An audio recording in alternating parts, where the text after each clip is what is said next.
మార్చిలోనే మే లెవెల్లో ఎండలు దంచి కొడుతున్నాయి. మరో 2 నెలలు ఊహించుకుంటేనే చెమటలు పడుతున్నాయి. ఈ ఎండల రికార్డు కూడా సలసలా కాగిపోతున్నాయి. గడిచిన 13 శతాబ్దాల్లోనే హైయెస్ట్ టెంపరేచర్ రికార్డు చేసింది ఈ సెంచరీ.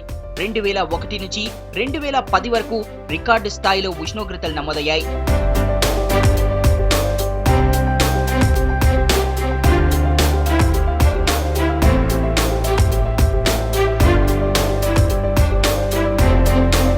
వాతావరణంలో సంభవిస్తున్న మార్పుల మీద సైంటిస్టుల బృందం జరిపిన సర్వేలో భయంకరమైన వాస్తవాలు వెలుగుచూశాయి.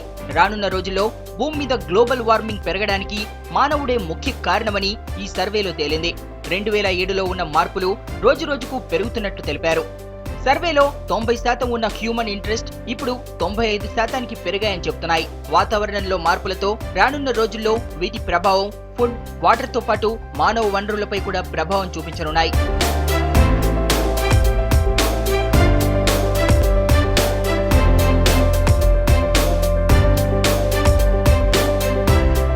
మన దేశంలో వాతావరణ మార్పులకు కారణం గాలిలో కార్బన్ డయాక్సైడ్ పర్సెంటేజ్ ఎక్కువ అవడమే కారణమంటున్నారు సైంటిస్టులు.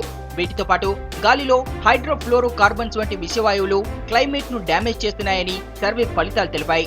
గ్లోబల్ వార్మింగ్ వల్ల ప్రపంచ వ్యాప్తంగా మంచు వేగంగా కరుగుతోందని శాస్త్రవేత్తలు చెబుతున్నారు. 2035 నాటికి హిమాలయాల్లోని మంచు కరిగే శాతం 2 నుంచి 19కి పెరిగే అవకాశం ఉంది. సముద్ర మట్టాలు పెరిగి చాలా దేశాల్లోని తీర ప్రాంతాలు జలసమాధి అవుతాయంటున్నారు. వీటితో ఇండియాలో నీటి వనరులపై తీవ్ర ప్రభావం చూపనుంది. లో ఎర్త్ హీట్ 2035 నాటికి ఎక్కువ అవుతుందని, దీనివల్ల వాతావరణం ఇంకా భయానకంగా మారుతుందని డేంజర్ బెల్స్ మోగిస్తున్నారు సైంటిస్టులు.